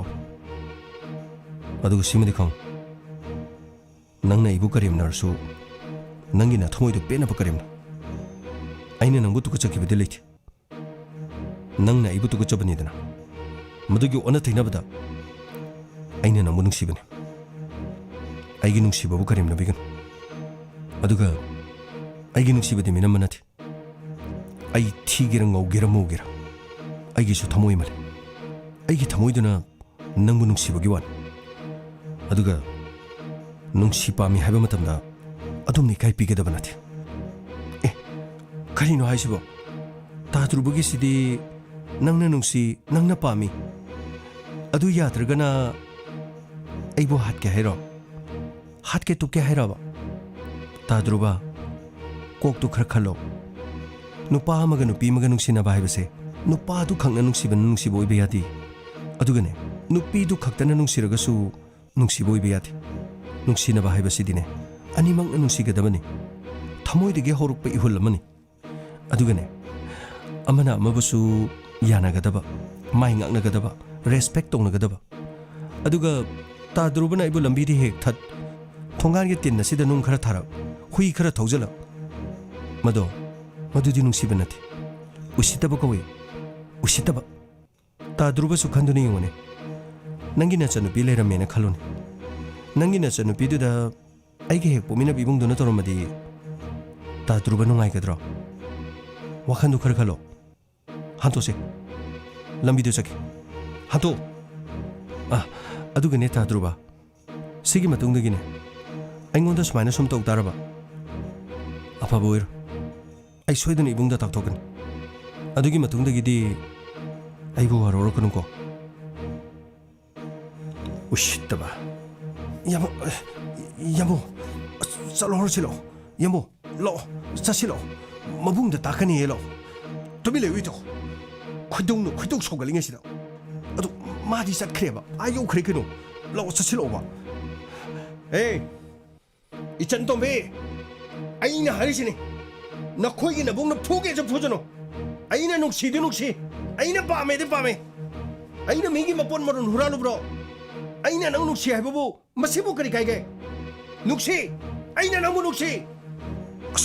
यामो मी लोइनि यंगनरि लाओबा लाओ यामो इतो असुगमना थिना माने के पिबा आई यामना पेंदे हाइसिने आई ngasi sauruktono koi yamu karino sauraga kari to bigaino ai ne sauruktana ai moige thongan sida thori yansala sini ko ingasi yamu madu yadi yamu madu yadi ai na haibadi yambung nati ya bide yambung na taurise Nisha यामौना तौरिसे अयुक तगी यू थक्चले पाखंग इवोय ओइना अयुक तगी यू थक्चले मदगी नुंथिन न ज्वार सानरे नुंदांग वाइरमना इचन तुंबी से लुम्मे अदगी अमुक नुंगिदांग अथेंबगी नमु यू अमुक थाए नकोय ओ नारांगो अदगी पैसादबु जोम पाइ हाइबे वानी नुपी अंगांगना कया पाम सकता दिन नत्तेदो आइगिसे लानदि लोबिनुको इतो नंगना सोइबु करिमनारिरा नंगना सोइबु करिमनारिरो नखोइ मयाम असिगी करिमना फमलो इसे नखोइ मयामगी करिमना फमलाबा ngasi ई कारक्तना आइनि ई कारक्तना आइखुइगी तुरियल असिगी मथक्ता सारिबा थोंग असिदगी अरुबै सिंगसिदा चोंथनिको ngasi आई ꯌꯥꯝꯕꯨꯡ ꯑꯗꯨ ꯀꯩꯝ ꯀꯥꯟꯅꯗꯦꯁꯦ ꯌꯥꯝꯕꯨꯡ ꯑꯗꯨꯒꯤꯗꯃꯛꯇꯕꯨ ꯑꯩꯅ ꯍꯥꯏꯖꯕꯗꯨ ꯑꯃꯨꯛꯇꯪꯗꯤ ꯌꯦꯡꯕꯤꯌꯨ ꯀꯩꯗꯧꯕꯒꯦ ꯂꯨꯄꯥ 5,000-10,000ꯗꯪ ꯄꯨꯊꯣꯔꯒ ꯐꯤꯔꯣꯟ ꯆꯥꯔꯣꯟꯒ ꯍꯣꯡꯉꯒ ꯑꯗꯨꯒ ꯈꯖꯤꯛꯇꯪ ꯍꯧꯖꯤꯛꯀꯤ ꯃꯇꯝꯒꯤ ꯆꯠꯅꯕꯤ ꯃꯑꯣꯡꯁꯤꯗ ꯂꯩꯔꯒ ꯅꯨꯡꯁꯤ ꯄꯥꯝꯃꯤ ꯍꯥꯏꯕ ꯋꯥꯍꯩꯗꯨ ꯈꯔ ꯊꯨꯝꯂꯞ ꯍꯥꯏꯔꯒ ꯑꯃꯨꯛꯇꯪ ꯍꯥꯏꯔꯒ ꯌꯦꯡꯁꯤꯗꯣ ꯏꯇꯣ ꯅꯪꯁꯨ ꯋꯥꯍꯩ ꯈꯨꯗꯤꯡꯒꯤ ꯑꯩꯕꯨ ꯀꯔꯦꯝꯅꯔꯤ ꯑꯩꯕꯨ ꯀꯌꯥꯃꯨꯛ ꯌꯥꯝꯅ ꯃꯣꯠꯂꯒꯦ ꯑꯩꯕꯨ ꯀꯌꯥꯃꯨꯛ ꯌꯥꯝꯅ ꯆꯕꯣꯠꯅꯔꯒꯦꯕ ꯌꯥꯝꯕꯨꯡ ꯑꯗꯨꯗꯤ ꯑꯃꯨꯛꯇ ꯍꯥꯏꯕꯤꯌꯨ ꯀꯔꯤꯒꯨꯝꯕ ꯏꯆꯟ ꯇꯣꯝꯕꯤꯗ ꯅꯨꯡꯁꯤ ꯄꯥꯝꯃꯤ ꯍꯥꯏꯕꯁꯤꯗ ꯃꯍꯥꯛꯅ ꯌꯥꯒꯦ ꯍꯥꯏꯔꯛꯂꯕꯗꯤ ꯀꯔꯤꯗꯤ ꯌꯥꯝꯕꯨꯡ ꯊꯥꯗꯣꯛꯄꯤꯕ ꯉꯝꯒꯅꯤ ꯀꯔꯤ ꯅꯨꯡꯁꯤ ꯄꯥꯝꯃꯤ ꯍꯥꯏꯕꯗꯕꯨ ꯑꯩꯅ ꯀꯔꯤ ꯊꯥꯗꯣꯛꯀꯗꯧꯔꯤꯒꯦ ꯍꯥ ꯑꯩꯅ ꯅꯨꯡꯁꯤ ꯍꯥꯏꯕꯗ ꯃꯥꯅ ꯌꯥꯔꯛꯄꯒꯤ ꯈꯨꯗꯥꯡ ꯑꯁꯤ ꯀꯛꯊꯠꯂꯣ ꯍꯥꯏꯔꯤꯔꯣ ꯈꯣꯡ ꯑꯁꯤ ꯁꯤꯡꯖꯪꯅ ꯈꯩꯗꯠꯂꯣ ꯍꯥꯏꯔꯤꯕ꯭ꯔꯣ ꯑꯗꯨꯒꯤ ꯋꯥ ꯅꯠꯇꯦꯗ ꯑꯗꯨ ꯅꯠꯇꯦꯃꯤ ꯌꯥꯝꯕꯨꯡ ꯑꯗꯨ ꯅꯠꯇ꯭ꯔꯗꯤ ꯀꯔꯤ ꯍꯥ ꯑꯗꯨ ꯅꯠꯇ꯭ꯔꯗꯤ ꯀꯔꯤꯅꯣꯕ ꯆꯂꯣ ꯃꯉꯣꯟꯗ ꯑꯝꯇ ꯍꯪꯉꯨ ꯆꯠꯂꯣ ꯃꯗꯨ ꯄꯨꯝꯅꯃꯛꯇꯣ ꯑꯩ ꯄꯥꯡꯊꯣꯛꯄ ꯉꯝꯒꯅꯤ ꯍꯥꯏꯌꯨ ꯃꯥꯅꯕꯨ ꯅꯨꯡꯁꯤ ꯍꯥꯏꯔꯕꯗꯤ ꯈꯨꯗꯥꯡ ꯑꯁꯤ ꯀꯛꯊꯠꯄ ꯉꯝꯒꯅꯤ ꯑꯗꯨꯒ ꯈꯣꯡ ꯑꯁꯤ ꯇꯤꯡꯊꯣꯛꯑꯒ ꯁꯤꯡꯖꯪ ꯑꯃ ꯄꯥꯏꯔꯒꯅꯦ ꯁꯤꯡꯒꯥꯏꯕ ꯈꯥꯏꯕꯒꯨꯝ ꯑꯩꯒꯤ ꯈꯣꯡ ꯑꯁꯤ ꯆꯕꯠ ꯈꯥꯏꯕ ꯉꯝꯒꯅꯤ ꯃꯑꯣꯡ ꯃꯇꯥ ꯑꯃꯅꯤꯅꯤ ꯇꯧꯔꯤꯁꯤ ꯉꯥꯡꯕ ꯁꯛꯄ ꯍꯥꯏꯕꯁꯤ ꯀꯔꯤꯃꯠꯇ ꯂꯧꯗꯦꯕ ꯌꯥꯝꯕꯨꯡ ꯍꯧꯖꯤꯛꯇꯤ ꯀꯥꯟꯅꯔꯣꯏꯁꯤ ꯌꯥꯝꯕꯨꯡ ꯑꯩꯅ ꯍꯥꯏꯖꯔꯤꯕꯁꯦ ꯑꯃꯨꯛꯇꯪ ꯌꯦꯡꯁꯦꯕ ꯃꯁꯤꯒꯤ ꯃꯇꯨꯡꯗ ꯏꯆꯟ ꯇꯣꯝꯕꯤ ꯀꯩꯊꯦꯜꯗꯒꯤ ꯃꯅꯥ ꯃꯁꯤꯡ ꯂꯩꯔꯒ ꯃꯍꯥꯛ ꯍꯜꯂꯛꯈꯤ ꯃꯇꯝ ꯑꯗꯨꯗ ꯃꯍꯥꯛꯀꯤ ꯃꯃꯥꯟꯅꯕꯤ ꯌꯨꯝꯊꯪꯅꯅ ꯂꯩꯕꯤ ꯅꯨꯡꯁꯤ ꯂꯥꯛꯈꯤꯔꯝ ꯅꯨꯡꯁꯤ ꯅꯪꯗꯤ ꯀꯗꯥꯏ ꯆꯠꯂꯨꯏꯅꯣ ꯑꯩ ꯊꯕꯛ ꯑꯃ ꯆꯠꯂꯨꯕꯅꯤ ꯅꯪ ꯏꯟꯁꯥꯡ ꯂꯩꯔꯝꯃꯤꯔꯣ ꯍꯣꯏ ꯃꯥꯅꯦ ꯑꯩ ꯏꯟꯁꯥꯡ ꯂꯩꯔꯝꯃꯤꯅꯦꯕ ꯑꯗꯨ ꯌꯨꯝ ꯆꯠꯊꯣꯔꯗꯤ ꯆꯠꯃꯤꯟꯅꯔꯁꯦꯕ ꯀꯩꯒꯤꯅꯣ ꯀꯩꯗꯧꯔꯦ ꯍꯥꯏꯅꯣꯕ ꯅꯣꯏꯒꯤ ꯑꯁꯤꯒꯤ ꯂꯩꯀꯥꯏꯗꯒꯤ ꯇꯥꯗ꯭ꯔꯨꯕꯗꯣ ꯍꯟꯗꯛ ꯃꯔꯛꯁꯦ ꯑꯩꯈꯣꯏ ꯊꯣꯡꯒꯥꯟꯁꯤꯗ ꯁꯨꯔꯨ ꯅꯩꯔꯒ ꯂꯩꯌꯦꯕ ꯌꯨ ꯈꯔ ꯊꯛ ꯖ꯭ꯋꯥꯔ ꯈꯔ ꯁꯥꯟꯅ ꯃꯥꯒꯤ ꯃꯑꯣꯡ ꯃꯇꯧꯗꯤ ꯌꯥꯝ ꯍꯩꯅꯗꯦꯗ ꯊꯣꯡꯒꯥꯟꯗꯒꯥꯏꯁꯨ ꯏꯕꯦꯝꯃ ꯅꯨꯡꯅꯒ ꯊꯥꯔꯛꯏꯃꯤ ꯃꯑꯣꯡ ꯑꯃꯅꯤꯗ ꯅꯨꯡꯗꯥꯡꯒꯥꯏꯁꯤꯅ ꯍꯨꯏꯒ ꯈꯣꯡꯉꯤꯕ ꯒꯦꯠ ꯃꯌꯥꯁꯤꯗꯅꯦ ꯈꯣꯡꯅꯥꯡ ꯃꯈꯣꯡꯗ ꯑꯗꯨꯝ ꯐꯝꯗꯨꯅ ꯂꯩꯕ ꯑꯩꯗꯤ ꯌꯥꯝꯅ ꯇꯜꯂꯦꯗ ꯃꯥ ꯍꯥꯟꯅꯁꯨ ꯑꯗꯨꯃꯥꯏꯅ ꯁꯨꯝ ꯇꯧꯕ꯭ꯔꯕ ꯀꯩꯅꯣ ꯍꯥꯏꯁꯤꯕꯣ ꯑꯩꯈꯣꯏꯗꯤ ꯈꯪꯕꯨ ꯈꯪꯗꯦꯅꯦ ꯖꯥꯠ ꯌꯥꯝꯅ ꯇꯧꯔꯤꯖꯥꯠꯅꯤꯅꯦ ꯀꯩꯅꯣ ꯅꯪꯅ ꯑꯃꯨꯛ ꯍꯥꯏꯗꯨꯕꯣ ꯑꯩꯅ ꯀꯔꯤꯝꯇ ꯌꯥꯈꯤꯕ ꯂꯩꯇꯤꯌꯦ ꯃꯥꯒ ꯆꯠꯃꯤꯟꯅꯕ ꯃꯤ ꯈꯔ ꯄꯤꯛꯄ ꯏꯇꯣ ꯍꯥꯏꯕ꯭ꯔꯥ ꯀꯩꯅꯣ ꯃꯥꯅ ꯇꯧꯔꯒ ꯅꯣꯡꯃ ꯃꯥꯒ ꯊꯥꯖꯤꯜꯂꯒ ꯅꯨꯡꯁꯤ ꯍꯥꯏꯕ ꯌꯥꯕꯤꯌꯨ ꯒꯥꯏꯅ ꯃꯆꯤꯟꯅꯒ ꯍꯥꯏꯕ ꯆꯪꯉꯩꯅꯤ ꯈꯪꯕ꯭ꯔꯥ ꯏꯕꯦꯝꯃ ꯐꯣꯟ ꯄꯥꯏꯔꯗꯤ ꯐꯣꯟ ꯅꯝꯕꯔ ꯄꯤꯔꯛꯎ ꯒꯥꯏꯅ ꯄꯨꯔꯥ ꯃꯑꯣꯡ ꯑꯃꯅꯤ ꯈꯪꯕ꯭ꯔꯥ ꯍꯧꯖꯤꯛꯁꯤꯅꯅꯦ ꯑꯩ ꯑꯁ꯭ꯋꯥꯏ ꯐꯥꯎꯕꯗ ꯊꯣꯛꯀꯗꯧꯁꯦ ꯊꯣꯛꯇ꯭ꯔꯕꯅꯤ ꯊꯣꯡꯒꯥꯟ ꯃꯌꯥꯒꯤ ꯈꯣꯡꯅꯥꯡ ꯃꯈꯣꯡꯗꯣ ꯑꯗꯨꯗ ꯑꯗꯨꯝ ꯐꯝꯗꯨꯅꯅꯦ ꯌꯥꯝꯅ ꯇꯜꯂꯤꯗ ꯑꯗꯨꯅꯅꯦ ꯂꯥꯛꯑꯣ ꯆꯠꯁꯤ ꯂꯥꯛꯑꯣꯕ ꯍꯧꯖꯤꯛꯁꯨ ꯑꯩ ꯂꯥꯛꯄꯗ ꯊꯦꯡꯅꯔꯛꯏꯅꯤ ꯍꯟꯈꯤꯕꯗ ꯂꯩꯔꯝꯒꯅꯦꯕ ꯆꯠꯃꯤꯟꯅꯔꯁꯤ ꯂꯥꯛꯑꯣ ꯍꯣꯏ ꯆꯠꯃꯤꯟꯅꯔꯁꯤ ꯑꯗꯣ ꯏꯆꯟ ꯇꯣꯝꯕꯤ ꯇꯥꯗ꯭ꯔꯨꯕꯗꯣ ꯌꯥꯝꯅ ꯁꯥꯊꯤꯕꯅꯤꯉꯣ ꯑꯩꯈꯣꯏꯒꯤ ꯂꯩꯀꯥꯏꯁꯤꯗꯅꯦ ꯊꯥꯕꯜ ꯆꯣꯡꯕꯁꯦ ꯃꯥꯒꯤ ꯑꯌꯥꯕ ꯂꯧꯍꯧꯗ꯭ꯔꯗꯤ ꯊꯥꯕꯜ ꯆꯣꯡꯕ ꯌꯥꯕꯖꯥꯠ ꯅꯠꯇꯦ ꯑꯩꯈꯣꯏ ꯂꯩꯀꯥꯏ ꯈꯛꯇ ꯅꯠꯇꯦ ꯈꯪꯕ꯭ꯔꯥ ꯃꯤꯒꯤ ꯂꯩꯀꯥꯏꯗꯨꯗ ꯊꯥꯕꯜ ꯆꯣꯡꯐꯝꯗꯨꯗ ꯃꯉꯣꯟꯗꯒꯤ ꯄꯥꯔꯃꯤꯠ ꯂꯧꯗꯦꯅꯅꯦ ꯊꯥꯕꯜ ꯆꯣꯡꯐꯝꯗꯨꯗ ꯂꯥꯛꯄ ꯅꯨꯄꯥꯁꯤꯡ ꯃꯊꯟꯇꯒ ꯐꯨꯅꯗꯅ ꯌꯥꯝ ꯁꯥꯊꯤꯕꯅꯤ ꯑꯗꯨ ꯃꯥꯁꯤ ꯀꯃꯥꯏꯅ ꯇꯧꯕꯅꯣꯕ ꯃꯈꯣꯏꯒꯤ ꯏꯃꯨꯡꯗꯣ ꯁꯦꯜ ꯊꯨꯝ ꯂꯧꯁꯤꯡꯒꯗꯤ ꯌꯥꯝ ꯂꯩꯕꯅꯤ ꯑꯗꯨꯒꯅꯦ ꯃꯥꯗꯤ ꯈꯔ ꯃꯊꯟꯇ ꯄꯣꯛꯄꯅꯦꯅ ꯌꯥꯝꯅ ꯉꯥꯎꯁꯟꯅꯕ ꯑꯁꯤꯒꯤ ꯈꯣꯡꯅꯥꯡ ꯃꯈꯣꯡꯗ ꯉꯁꯥꯏ ꯂꯩꯍꯧꯕꯅꯤ ꯂꯩꯔꯝꯗ꯭ꯔꯦ ꯐꯔꯦꯀꯣ ꯑꯩ ꯋꯥꯏ ꯑꯃ ꯁꯪꯉꯤ ꯆꯪꯉꯁꯤ ꯂꯥꯛꯑꯣ ꯑꯗꯨꯗꯤ ꯑꯩꯈꯣꯏꯗꯤ ꯉꯥꯛꯇꯪ ꯆꯪꯉꯨꯁꯤ ꯍꯣꯏ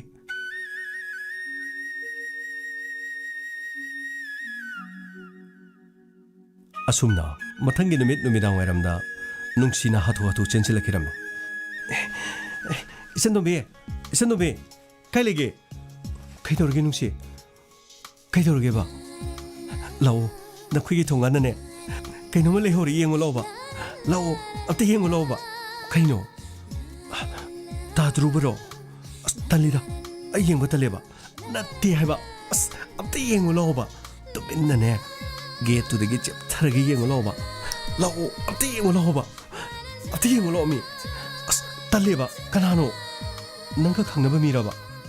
ꯀꯅꯥꯅꯣꯕ ꯑꯁ ꯅꯠꯇꯦ ꯑꯝꯇ ꯂꯥꯛꯑꯣ ꯄ꯭ꯂꯤꯖ ꯑꯝꯇ ꯂꯥꯛꯑꯣꯕ ꯑꯃꯨꯛꯇꯪ ꯌꯦꯡꯉꯨꯁꯦ ꯂꯥꯛꯑꯣ ꯑꯝꯇ ꯌꯦꯡꯉꯨ ꯂꯥꯛꯑꯣꯕ ꯑꯁ ꯇꯜꯂꯦꯃꯤ ꯅꯪꯕꯣ ꯂꯥꯛꯑꯣꯍꯦ ꯂꯥꯛꯑꯣ ꯍꯥꯏꯔꯒ ꯑꯁ ꯊꯥꯗꯣꯛꯃꯤ ꯈꯨꯠꯁꯤ ꯊꯥꯗꯣꯛꯑꯣꯕ ꯁꯤ ꯇꯨ ꯑꯥꯗ ꯈꯣꯡꯅꯥꯡꯈꯣꯡꯗ ꯄꯥꯈꯪ ꯃꯆꯥꯅ ꯁꯦꯠꯄ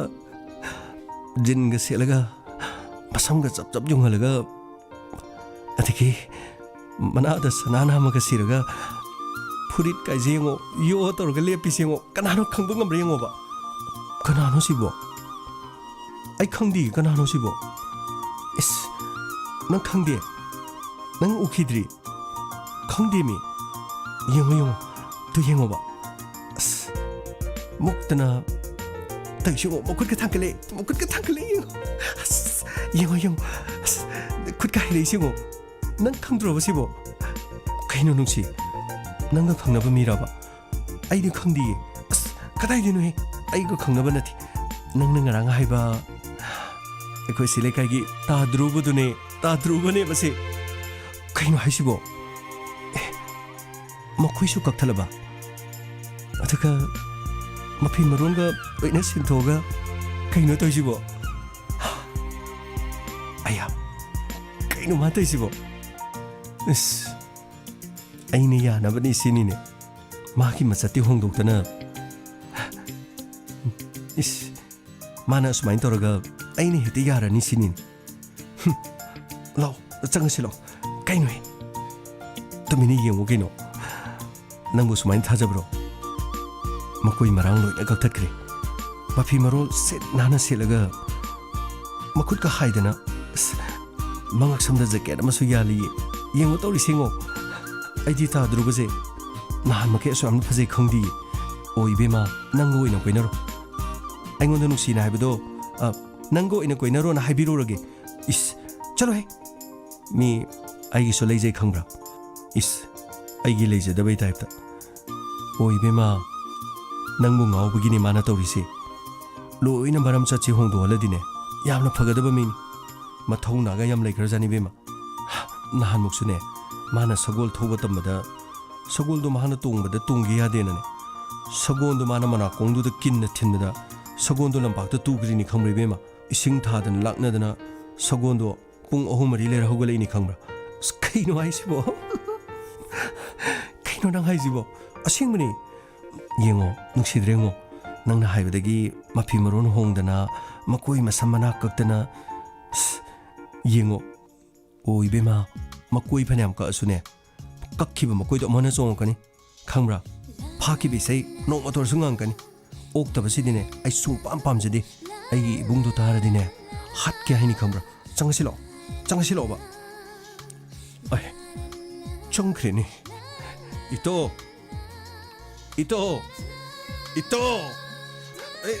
ꯌꯥꯝꯃꯨ ꯑꯩ ꯎꯊꯛꯇ ꯂꯩꯌꯦ ꯑꯩ ꯂꯩꯔꯗꯤ ꯈꯪꯈ꯭ꯔꯅꯦꯅ ꯑꯩ ꯎꯊꯛꯇ ꯂꯩꯔꯤꯕ ꯈꯣꯡꯅꯥꯡ ꯃꯇꯣꯟꯁꯤꯗ ꯀꯥꯔꯤꯌꯦ ꯀꯔꯤꯅꯣ ꯄꯪꯀꯧꯗ ꯀꯧꯔꯤꯗꯨꯕꯣ ꯅꯪꯒꯤ ꯄ꯭ꯂꯥꯟ ꯑꯁꯤ ꯐꯦꯜ ꯑꯣꯏꯔꯦꯗ ꯍꯥꯏꯐꯦꯠꯇꯪꯗꯤ ꯊꯣꯛꯂꯛꯑꯒ ꯌꯦꯡꯃꯩ ꯍꯥꯏꯕꯕꯨ ꯃꯅꯨꯡꯗ ꯆꯪꯈ꯭ꯔꯦꯗ ꯑꯩꯅꯦꯕ ꯈꯪꯈ꯭ꯔ ꯃꯥꯜꯂꯦꯗ ꯑꯁ ꯉꯁꯤ ꯈꯣꯏꯗꯧ ꯁꯥꯎꯒꯠꯂꯛꯇꯅ ꯑꯩꯒꯤ ꯍꯧꯅꯕꯤ ꯂꯨ ꯁꯤꯠ ꯅꯥꯟꯅ ꯀꯣꯛꯊꯣꯛꯑꯒ ꯊꯥꯡꯄꯥꯛ ꯑꯃ ꯄꯥꯏꯔꯒ ꯃꯣꯏ ꯏꯃꯨꯡꯗ ꯆꯪꯉꯨꯅꯤꯀꯣ ꯑꯩ ꯉꯁꯤ ꯑꯩ ꯌꯥꯗꯦ ꯑꯃꯨꯛ ꯑꯗꯨꯃꯥꯏꯅ ꯇꯧꯔꯗꯤ ꯄꯨꯡꯊꯣꯛꯇꯣꯛꯑꯦꯀꯣ ꯄ꯭ꯂꯥꯟ ꯌꯥꯝꯅ ꯋꯥꯠꯂꯤ ꯍꯧꯖꯤꯛ ꯄ꯭ꯂꯥꯟ A ꯃꯥꯏ ꯄꯥꯛꯑꯕꯅꯤ ꯃꯁꯤꯒꯤ ꯃꯊꯪ ꯄ꯭ꯂꯥꯟ B ꯑꯃꯨꯛ ꯆꯠꯊꯔꯒꯗꯕꯅꯤ ꯑꯦꯛꯁꯟ ꯀꯔꯤꯅꯣꯅꯦ ꯍꯥꯏꯁꯤꯕꯣ ꯄ꯭ꯂꯥꯟ B ꯑꯦꯛꯁꯟ ꯀꯃꯥꯏꯅ ꯄ꯭ꯂꯥꯟ B ꯑꯦꯛꯁꯟ ꯀꯔꯤꯅꯣ ꯇꯧꯗꯣꯔꯤꯁꯤꯕꯣ ꯗꯥꯏꯂꯣꯛ ꯍꯥꯏꯌꯣ ꯑꯩꯅ ꯍꯥꯏꯕꯗꯨ ꯀꯥꯎꯔꯕ ꯌꯥꯕꯣ ꯅꯨꯡꯁꯤꯕꯒꯤ ꯗꯥꯏꯂꯣꯛꯇ ꯍꯥꯏꯌꯣ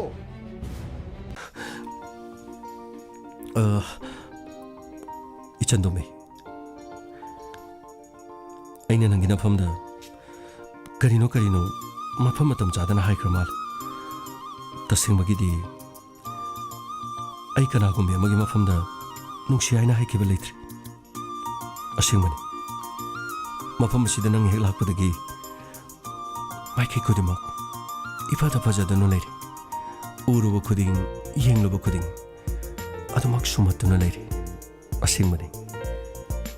ꯑꯩꯒꯤ ꯄꯪꯂꯕ ꯊꯃꯣꯏꯁꯤꯅ ꯅꯪꯕꯨ ꯊꯃꯣꯏ ꯁꯦꯡꯅ ꯅꯨꯡꯁꯤꯔꯨꯔꯦ ꯑꯩꯒꯤ ꯅꯨꯡꯁꯤꯕꯁꯦ ꯅꯪꯅ ꯑꯃꯨꯛꯇ ꯌꯥꯕꯤꯌꯨ 이천토비 이천토비 이천토비 이천토비 고맙대네 아스 에이 이또 난 꿈대로 난게 다이록치 야드레 꿈대로 하래가 꿈대로 아스 야모 아두디 호레 누피 토라가 하이가 도반네 누피 토록드링에다 콩낭두도 온살라가 하이레디 야라로이게 플랜 B 펜 अमुक है ना प्लान बी रीटेक एक्शन आई होरेन हाइर केबा कदिनो हाइद्रिंग दा हानो खोंनांग दो अंजलगा डायलॉग हाइदि करे या दोइनो पुरा दासानी है कदिनो हाइसिबो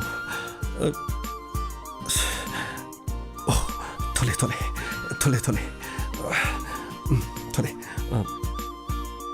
नुंसी असे अमुक चेंजलकनिको आई नंग थिलमगा प्रॉपर चक्रदौनी नाइखोय अखोगी माइकैदे लै करी हरे यंगसे याम तलेमी वाव मकोई मरांग से लोई कौथल कानदी गोकुल का चा मसक ची यंग यामना लेमद्रिंगो अस तलिको आई यंगो तले चंगसेले प्लान बी रीटेक एक्शन इचनदोमे अइना करिनो कइनो नंगना पामदो मों खरा तौखर माले तसिंगमगिदि मसि पुनमक अइना नंग मनुंगसिबदगी थोखिबा ngaktan थाजबियो अइगी लमचा छाजत पुनमक नंग मनुंगसिरबदगी अइना लोइना होंदोंलबन येंगलु मफम खुदिमक pomsum sumale nungsiba ngaktangai se aina nang nungsi na haijabase amuktang yabiyu aina pijariba ngang bator ko lapse masibu loksin biduna aigi nungsi habase amuktang yabiyu se please I love you kino aisibo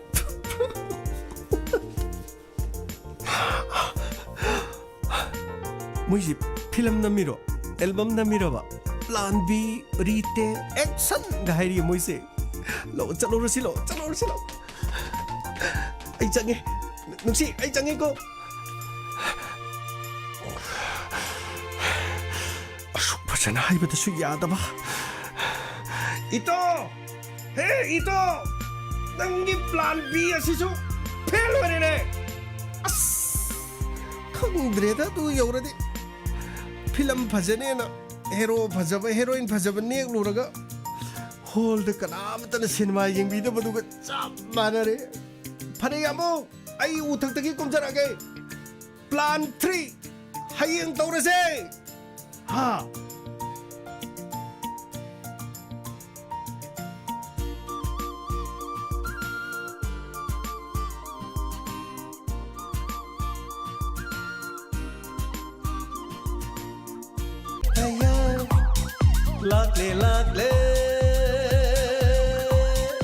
Lakle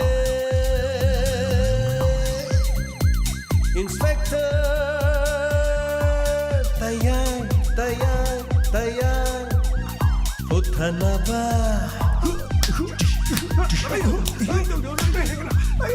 Kanbinaba Thank you sir Welcome Uthanaba Kanbinaba Inspector Tayang Lakle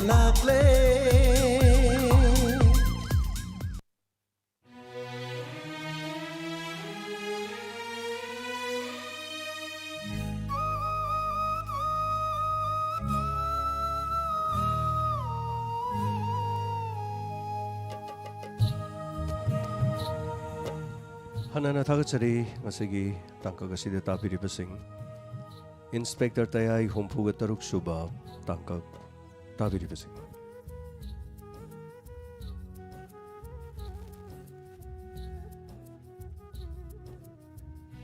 ngasi tangka ngasi tabir gadong ito mo ito kari fawi bagi feedback amadi comment pibiul wena na ngasi birthday tari basingi ay pamangol piminasi Songtham Gandhi Harau Rau Mayay Laikai Yai Ferbab ipong namit kidamag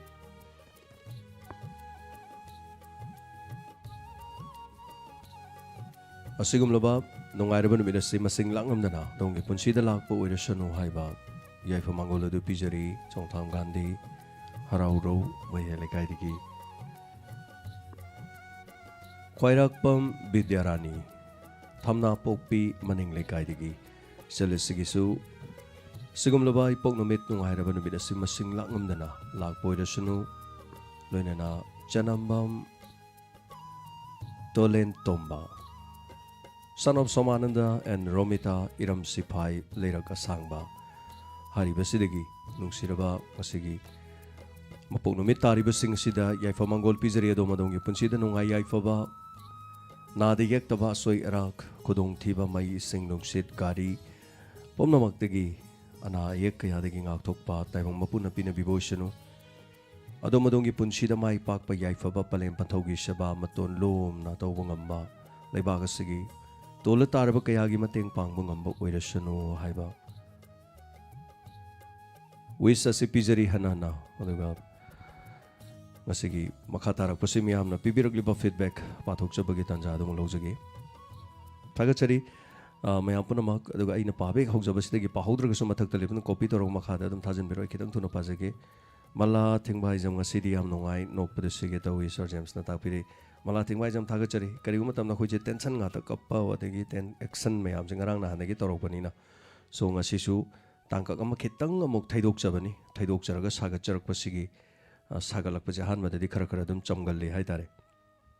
Inspector tayagi machanupi leiriba mafam dugi tangkak tumo mo fuka charak pani aduga mafam du mana muk thengnariba aduga mafam du gunda oina leiba yamno sathiba magi mawong matawsi amug yeng minasi druba gi aduga nok nanaba comic role da magi matung inba ito so mayamna nungsibiba ngasi yam nungaijay tangkak si Tabda nung ay ruidrani yam kanawan huna jabane do yam nung ay jare yam support to wiba sige damang duga rani bala like sang tem thaga chari happy birthday tak pirba ahong jaw salam sarkari mathen chage na tak pire ahong jaw asi se birthday ta ba singi marak tagi haitare yai pamangol pibirak pada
Ngasigi nungai rabab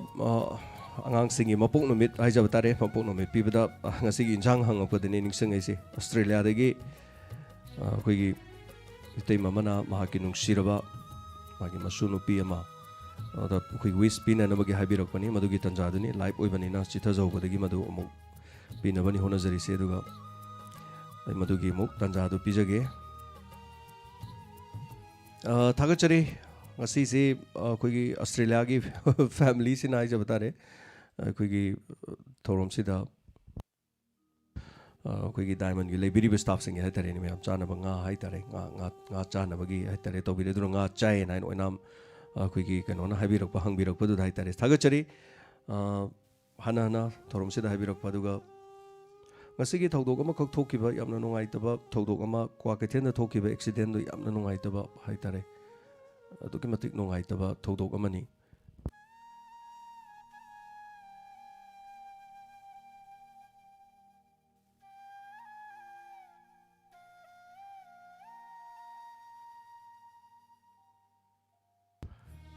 ꯉꯁꯤꯒꯤ ꯀ꯭ꯋꯥꯀꯩꯊꯦꯜꯗ ꯊꯣꯛꯈꯤꯕ ꯊꯧꯗꯣꯛ ꯍꯥꯏꯇꯥꯔꯦ ꯌꯥꯝꯅ ꯅꯨꯡꯉꯥꯏꯇꯕ ꯑꯗꯨꯅ ꯒꯥꯔꯤ ꯊꯧꯕꯤꯕ ꯃꯇꯝꯗ ꯏꯆꯜ-ꯏꯆꯦꯁꯤꯡ ꯃꯌꯥꯝ ꯃꯔꯨꯞ ꯃꯄꯥꯡꯁꯤꯡ ꯈꯔ ꯌꯦꯡꯉꯒ ꯊꯧꯕꯤꯌꯨ ꯑꯗꯨꯒ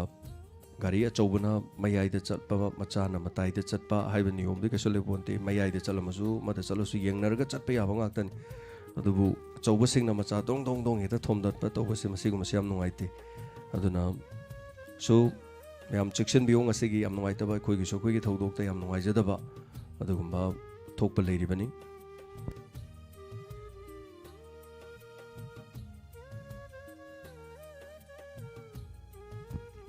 ꯁ꯭ꯀ꯭ꯔꯤꯟꯗ ꯎꯕꯤꯔꯤꯕꯁꯤ ꯑꯩꯈꯣꯏꯒꯤ ꯌꯥꯝ ꯅꯨꯡꯁꯤꯔꯕ ꯒ꯭ꯔꯥꯟ ꯗꯣꯇꯔꯅꯤ ꯑꯩꯈꯣꯏꯒꯤ ꯃꯕꯣꯛ ꯔꯥꯖꯀꯨꯃꯥꯔꯤ ꯕꯕꯤꯇꯥ ꯅꯤꯡꯊꯧꯈꯣꯡ ꯑꯗꯒꯤ ꯑꯩꯈꯣꯏꯒꯤ ꯑꯣꯁꯇ꯭ꯔꯦꯂꯤꯌꯥꯗ ꯍꯥꯟꯅ ꯀꯩꯅꯣ ꯂꯩꯕꯤꯕ ꯑꯗꯨꯒ ꯑꯉꯥꯡ ꯑꯁꯤꯒꯤ ꯒ꯭ꯔꯥꯟ ꯗꯣꯇꯔ ꯂꯥꯔꯤꯁꯥ ꯑꯉꯣꯝ ꯑꯗꯨꯒ ꯑꯉꯥꯡꯁꯤꯒꯤ ꯂꯩꯐꯝꯅ ꯋꯥꯡꯈꯩ ꯑꯉꯣꯝ ꯂꯩꯀꯥꯏꯗ ꯂꯩꯕ ꯑꯗꯨ ꯀꯔꯦꯟ ꯁ꯭ꯇꯦꯏꯡ ꯑꯦꯠ ꯑꯁꯇ꯭ꯔꯦꯂꯤꯌꯥꯗ ꯂꯩꯕ ꯑꯗꯨꯒꯨꯝꯕ ꯐꯦꯃꯤꯂꯤ ꯑꯃꯅꯤ ꯗꯥꯏꯃꯟ ꯔꯦꯗꯤꯑꯣꯒꯤ ꯗꯣꯅꯔꯁꯨ ꯑꯣꯏꯕꯤꯕ ꯏꯃꯨꯡ ꯃꯅꯨꯡꯁꯤ ꯑꯁꯇ꯭ꯔꯦꯂꯤꯌꯥꯗ ꯂꯩꯕꯤꯔꯒꯁꯨ ꯗꯥꯏꯃꯟ ꯔꯦꯗꯤꯑꯣꯒꯤ ꯄ꯭ꯔꯣꯒ꯭ꯔꯥꯝ ꯇꯥꯕꯤꯔꯒ ꯑꯩꯈꯣꯏꯗ ꯌꯥꯝꯅ ꯃꯇꯦꯡ ꯄꯥꯡꯕꯤꯕ ꯗꯥꯏꯃꯟ ꯔꯦꯗꯤꯑꯣꯗ ꯁꯣ ꯄ꯭ꯂꯤꯖ ꯄꯤꯛꯂꯤꯕ ꯅꯨꯡꯁꯤꯔꯤꯕ ꯑꯉꯥꯡ ꯑꯩꯈꯣꯏꯒꯤ ꯂꯥꯔꯤꯁꯥ ꯑꯉꯣꯝ ꯍꯥꯏꯔꯤꯕꯁꯤꯒꯤꯗꯃꯛ ꯃꯌꯥꯝ ꯋꯤꯁ ꯇꯧꯕꯤꯌꯨ ꯑꯩꯈꯣꯏꯅ ꯍꯥꯊꯨ-ꯍꯥꯊꯨꯕꯅ ꯍꯥꯏꯇꯥꯔꯦ ꯑꯩꯈꯣꯏꯅ ꯃꯁꯤ ꯁꯦꯝꯖꯕ ꯃꯇꯝꯗ ꯑꯉꯥꯡꯁꯤꯒꯤ ꯆꯤꯊꯖꯍꯧꯕ ꯍꯥꯏꯇꯥꯔꯦ ꯑꯩꯈꯣꯏꯒꯤ ꯁꯦꯝꯕꯁꯤꯅ ꯑꯃꯨꯛ ꯇꯣꯉꯥꯜꯂꯤ ꯁꯦꯝꯕꯒꯤ ꯃꯁꯤ ꯁꯦꯝꯅꯕꯒꯤ ꯃꯤꯁꯤꯅ ꯑꯃꯨꯛ ꯇꯣꯉꯥꯟꯕ ꯑꯗꯨꯒ ꯑꯩꯈꯣꯏꯅ ꯄꯤꯖꯔꯒ ꯁꯦꯝꯕ ꯃꯇꯝꯗ ꯑꯉꯥꯡꯁꯤꯒꯤ ꯑꯃꯨꯛ ꯆꯤꯊꯖꯍꯧꯕ ꯍꯥꯏꯇꯥꯔꯦ ꯁꯣ ꯍꯥꯟꯅ ꯊꯥꯒꯠꯆꯔꯤ ꯐꯦꯃꯤꯂꯤ ꯂꯥꯔꯤꯁꯥ ꯑꯉꯣꯝꯒꯤ ꯐꯦꯃꯤꯂꯤꯗ ꯑꯗꯨꯒ ꯄꯤꯛꯂꯤꯕ ꯑꯉꯥꯡ ꯑꯁꯤꯒꯤ ꯃꯥꯒꯤ ꯌꯥꯏꯐ-ꯃꯪꯒꯣꯜ ꯄꯤꯖꯔꯤ ꯑꯗꯨꯒ ꯆꯥꯎꯔꯛꯂꯕ ꯃꯇꯝꯗ ꯃꯕꯣꯛ ꯏꯕꯦꯝꯃ ꯔꯥꯖꯀꯨꯃꯥꯔꯤ ꯕꯕꯤꯇꯥ ꯃꯈꯣꯏꯒꯤ ꯁꯦꯕꯥ ꯇꯧꯕ ꯉꯝꯕ ꯑꯣꯏꯔꯁꯅꯨ ꯑꯗꯨꯒ ꯄꯂꯦꯝ ꯄꯊꯧ ꯁꯥꯒꯩ ꯅꯥꯇꯩꯒꯤ ꯄꯨꯝꯅꯃꯛꯀꯤ ꯌꯥꯏꯐꯕ ꯑꯗꯨꯒꯨꯝꯕ ꯃꯥꯒꯤ ꯏꯁꯤꯡ ꯅꯨꯡꯁꯤꯠ ꯑꯋꯥ ꯑꯅꯥ ꯀꯌꯥꯗꯒꯤ ꯉꯥꯛꯊꯣꯛꯄ ꯑꯣꯏꯔꯁꯅꯨ ꯍꯥꯏꯕ ꯗꯥꯏꯃꯟ ꯔꯦꯗꯤꯑꯣꯒꯤ ꯃꯥꯏꯀꯩꯗꯒꯤ ꯋꯤꯁ ꯑꯗꯨ ꯄꯤꯖꯔꯤ ꯍꯟꯅ ꯂꯣꯏꯅꯅ ꯃꯤꯌꯥꯝꯅ ꯄꯤꯕꯤꯔꯛꯄ ꯐꯤꯗꯕꯦꯛ ꯑꯃꯗꯤ ꯀꯃꯦꯟ ꯈꯖꯤꯛꯇꯪ ꯑꯃꯨꯛ ꯄꯥꯊꯣꯛꯆꯒꯦ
Ananda Thagachari, Punsiba, Masigi Pamagol Pibit, Basiki, Permavati, Naurim, Anuga Manikanta, Sanambam, Thagachari, Komai, Sairil, Druvase, Nupatu, and Tapire.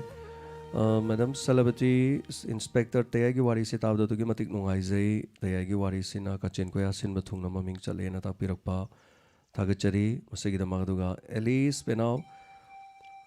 Naurem Deni thagachari aduga Bigyarani Sagul Sem Sarngasigi Romance di hamna nungai ana mang nungai gi da ba malen takpiri Bigyarani nungai na mang biu nungai ba ui biu aduga Binan Senha thagachari happy birthday to all takpiri Chongtham Gitanjali James birthday wishes pibirok gidam thagachari na takpiri Gitanjali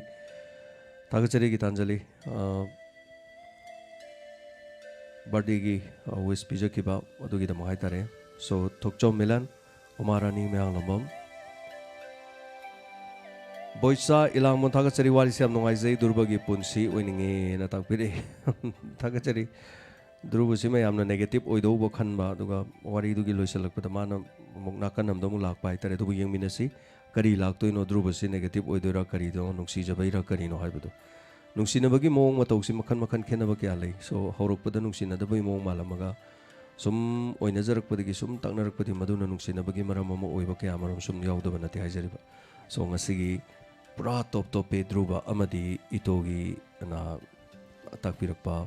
when objection asu thagachari when objection debra to kaisam yamna nungai ring asigi tangka kana takpire so happy ending haitare ngasigi aduga romantic kano ma haitare episode ma sonia loitongbam romantic oi na takpirakre aduga manikanta chanambam eli thagachari gune sor aribam accident ki thodok ti yam nungai ti ngasigi chumbani gune sor ngasigi thodok ti yam nungai ti thodok to mayam accident thokpada leitaba mayam jaure khoi gi su haitare ko khoi do su thoi sini khoi gi sida thoiba thodok si bo da khoi bo nungai tadana haitare do ma leiriba tangkak amani so amuk asi ayuk samaina thoe haidana mayam da so khoina update pijakiba haitare so hojiki pung tara gi pau da so dum hapjakiba duni yam nungai te aduga salam thongama thagachari police ti jamna mathau tai na ta anyway thagachari salam thongama aduga manipur ima Jim Bright thagachari happy birthday to all hip hop sana yai asdruba ngoksinabasi farakladi fanida na tapire sarju tokchom thagachari welcome to Sar Rajen yamna nungai jai Sar Rajen faduna lakpasidi na tapire so thagachari Sar Rajen gi episode se sengbo punsi gi da haitare so tangkak amada asengbo wari da Sar Rajen sibo ragasu inspector tayagi wari da di sidre haitare so thodok aduna koini yaring go ek siba singsi tokhan ba haitare so Robindro Laisram thagachari itogi comedy se amna nungai jai tabadana takpire thagachari aduga Kiran haibiru kari haina paduino Kiran NG haira Kiran NG haibor male thank you so much aduga Bani Sagul Sem Dhruba yamna nungai magi mong si suna takpire Danielson wari se makha kari lakani khangmada thumba yaroi dori takpire yangminasi Sonia Chanu thagachari konsam Bimolas Inspector Tiai Hanana thagachari na takpire mala thingbai jam Koisna Prem Joy MD Zahir Khan tabagi pen banai di na takpire loikhino punsigi leptana libi ko wari se na takpire thagachari Zahir mayamna penbi bagina penbi bani awa basudum yarung gadoini anyway Wangkem Hemchandra sajems ngasi di top mahau mani tabri yam nungai ana thagachai hanana aduga Madam Celebrity thagachari kem Roxana thagachari Sangita Kondongbam sir wari nungai wari se loisin phamsu yam chana loikhi na takpire thagachari Sakila ingudam wari se makhal mathelni awaba nungai ba mitna kong yam noijei matek su na thagachari Manipuri ma thagachari Anita Ayekpam yamna nungai jei diamond bu diamond tori iyade yare na takpire happy birthday mayam manai bire so Manikanta thagachari tungi punchida mai pa poi biu na takpirakpa Manikanta mayam punamak suni loinamak afabu ibiu aduna koina yephamangol pijabada ngarang haitare mayam punamak to khani yephamangol nongalaga di phataba paum to tajaning daban adunga sigi laibok thiba haitare thodokta leikhidaba sing am nungai kidre adugumba thodokta imung manungna kari oramgani khallubada yam nungai taba fawi Rio Huirem thagachari Tayai Dananjoy Bu Hanagumna Sanan Fangan Biu anyway thagachari Omarani Malamam thagachari Marjet Loitongbam Birbal Sapam ngasidi Nukninge itodo na takpire anyway thagachari itogi role do yamna comic oinanaba honajaba karisu makhut hanbadi ngamdaba mana ngasai haiba wari am lein are mapa khara chabagi tawbuni ko saita kana na masak sibu yengningam doino amaduna makoi marang jom jomaga jwar ga sanaraga mathanda pokpanena macha mathanda pokpada loina mak tawdrasu haitare wari sida mathanda pokpada ngausanaba macha haitare ne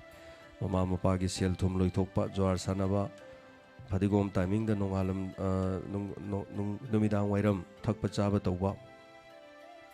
thagachari Premjoy Alice Penau MD Aziz sar ngasi program problem leiba mali diamond sen problem kachu leite Aziz problem se thabada hai tare so thabada khoi gi thariba numidang gi puriba staff sing hai tare thabada haubaga hai tare 66 thadauda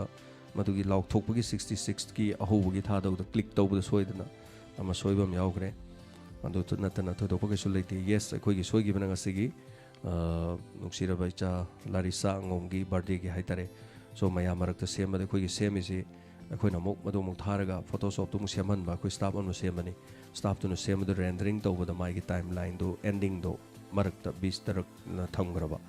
aduna anga mong ji tharamba sini sometimes to edum khoi to su gumba aduna tana ka su leite aduga denison thaga chari maya punama joy sri yamna nungai ibungo nangi Gunshri na takpiri thank you so much habirakpa sigidama aduga Abdul Malik thagachari da James noma gi wari se mai tare na takpiri so yaminasi mayam na wa gadra bor chur kadra na khanmagi yam wajab syam yawi to bu thagachari thokso milam deletion nongthang Manipur nongai na pothabiu thagachari Umarani Premavati Marcio Semsa thokso milan khomai chairel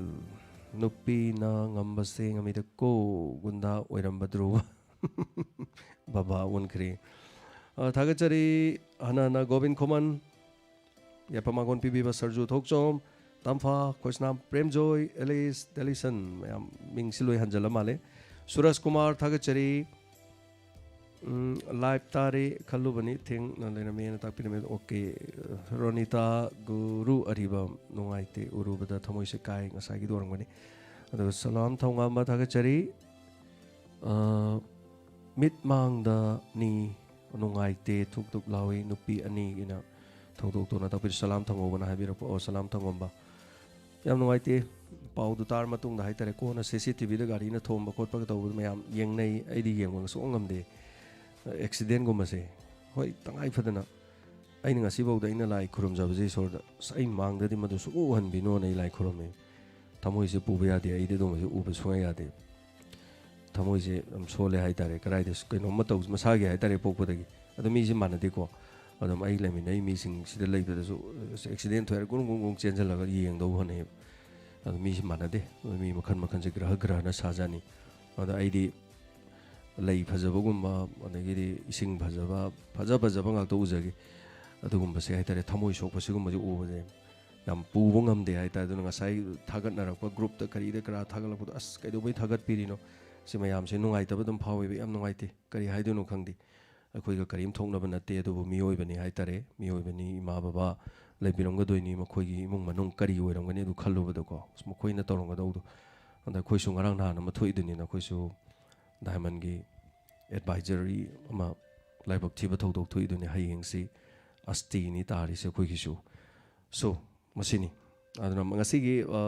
keno leijadre makoi gi crime update ngasi to bangam jadre aduna hayeng di leibang ngamna na bhona jage aduga soidana maki aduga thagachari hanana Premavati Naurem boida thagachari ngasi gi episode tabi am nungai na ngasi di khara nok pakhot pa mayam se wakhalam da puthoga aroiba da kainoma changjalan na bhona jabani so ai gi wakhan da mai pakhibra na hape chu khanjagum tawi nungai ba su phawi semjaki ba da mayam na pen bo biba aduga boisa ilangom thagachari sahi se accident am thoi achomani horok makta da thokpa antaki tholiba thodok sing haitare aduga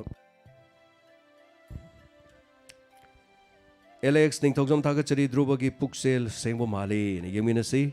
Denison wari se makha kari orkani khangninge na apu ying thagachari aduga nawba kangjam sarbo ya ana yaudo boibiu na tapiri thagachari madu dangdi ai adu oijage na da bane pamise adu motum neljit ngoksinaba loina tokidau male drubado da anyway yuminasi me hampunama so thagachari sur okay thagachari mala thingbai jam anana thagachari romesh pechi mayu james aguzam thagachari matam ayamba khan ki hauzik kharadi mongphawna ba horok mali lanadi khanbi gano wakal ni takpiri james aguzam bu thagachari matam amada yamba khan ki ba hauzik kharadi mongphawna ba horok mali na takpiri romesh pechi mayu machumani khan ki ba mangla namagi mongphawna badi hore dubu miu base aning mathungasu marak ta kai ba yaw dobadi nati khudong thi bai base mikup amadu thoi sagat padi yamna kuina changi aduna isor gi mafam dani jari base khudong thi ba yawi daba aine ning jari se studio gi kari gi kara gi hai tare ko mai ho lang pok aina ga sum khanjari mayam gi damak to koina tau jari se mai ho lang pok tho ba diamond se tum na mai cha ba gaina ga khan ba yaw sometimes ado ain han khalu ba ga hai tare fire extinguisher du lai ra ga ma tham ba ho re ba ai wakhal da ko ana ai lai nge de thoi gaina khanjaba du ai lai tra kan da ga khanjaba ga se yawi so pakhat ba phawi aduna isor dai ni jari se thank you so much sabirak wasigi da phatta bo kanjo dum khale ai tare the ibemal devi thagachari sir screen da uriba icha singsi amna nuksi greda na tapire thagachari habirak wasigi da wangkim hemchandra sir james drubagi nuksi ba pukchel sengba hello na tapire yengmina se kari we have uma mayang lambam mala thingbai jam thagachari aduga johnson naurem elise aduga salam gambini ngasi se crime update lei jagadabani am chumani adu aikoi ga haitare thabak thorom khara agidre ngasi gidi yam kanno hona jabani adu upai lekhidre aduga robi thakta so chin gi bana haitare koida hayeng gi su thabak thorom so lei bana haitare api gani hayeng soidana ai thamjage wari angang wari kyam leirabani ai soidana haijarake aduga marakta mayamna thailand gi Christian dasera gi wari du malibiro na yam kana haibado ai Christian dasera wari du pajare adu liba da ka hena mapum oibadi sungoi oidre maram de case to loidriba oibani na new year gi numita aduga koi gi yar hostess aitare ne moigi adu de yawbane ba hosiki dasera do aduga ma si pung gano bawba mamana ba mayam ga pangthokdana program da hing chupa dum tawi adu mai ka da lecture leram bane adu imung manung family na di drug pizaraga machanu pido moi thorom pangthui ba moi mayam puna mangna no pido rep sathabiki aduga drug puraga kano da wheelchair am da pura puthoki ba mas video cctv footage da moi minute manga taruki ama kano tawe aduna case yam kan thengnari madu desrai wari do liba da hojik mapung phara roi adu yam khwai dei habirak bani handak ta madu gi kano do libiro na haiba do ado ai update to hai crime update ki maning da in hojik panjari smaina dum panjarage khara adu yam kanna case tongnari yam thengnari so do maina haijarage thank you so much mayam punamak matam ngasi gi lotion janam hona jage biken aramam aduga mayam punamak kanana kari habire loina amam ta tapna pajage aduga ngasi gi thormasi mapung phanbi bagi da makhana na thagachari so hayeng amuk hariba sigi tangkak ta kari oi habadu yaminasi ibirakliba message punamak pathuk chabagi khudong chabadu leijakidre matam masini am loksalakpana maram oiraga adubu adom ibirakliba singasi kari irei habadu de ai soidana baki chingkhacharaga makha loidri phawa ipajagani kanana kari habire haibado duga thagachari hanana cheksina lebiu gari tapna thobiu adomna choba gari thorobadi matai da thoriba gari sing adusu mina thobani haiba kawiganu adomna gari chawi haidun hekta thodatpagi mong da tobiganu gari thobiriba gari macha thoba singnasu gari achobada tanabirunu aduga gari thorku matamda chobuna ingonda thengakpa ya haiba wakhan khanbibaga loinana gari dagi kharaga lapna thawurga chection na lebiu kanna yangna thawkibasingdo thawjakisanu mana hana dum yawjasanu gari su kaiba leite section badigi hena phaba leitre gari macha tonglabadi helmet uppa kawbiganu helmet upiba matamna yariba makhai lupa chani chahum piba helmet upiganu khara tangba gari gi chakana takhaibada kaibu ngamoidoba adugumba helmet upigu adumna car tonglabadi car di yauriba seat belt ado phaba kawbigan aikoi gi lamdam asidadi car leiruraga car gi seat belt de yawba khoi gi phambam de yawbadu phamba nungai te ne hekta kakthatpagi chanabi yamna tawi seat belt phaba kawbigan masina car du karigo makhudong thiduna longba yeksinaba yawrasu adom asok apan yahol loidoriban gari macha thobada adom ne helmet upirabadi adongi punsi सिबमक्ति सिरोइदोरिबनि मसि पुनमक असिदगी खनबिरगा helmet उपियु car की seat belt फाब काउबिगनु गाड़ी कन्न कन्न थौबिगनु गाड़ी थौबु मतमदा मताइदे थौरिबसिंगदो मखोइगिसु इमुंग मनुंग मचा मसु लei हाइब निंगसिंगबिदुना नुंगसिबिदुना तपना तपना थौबियु कन्न थौरगदी सिमिट्री उगनी तपना थौरगदी सिनरी उगनी हाइबा इपोमदा हाइकिबो वाफुमदो फागी ओरबसु अचुंब फागिनी पोमना मकु जेम सगुजमना खुरुमजरी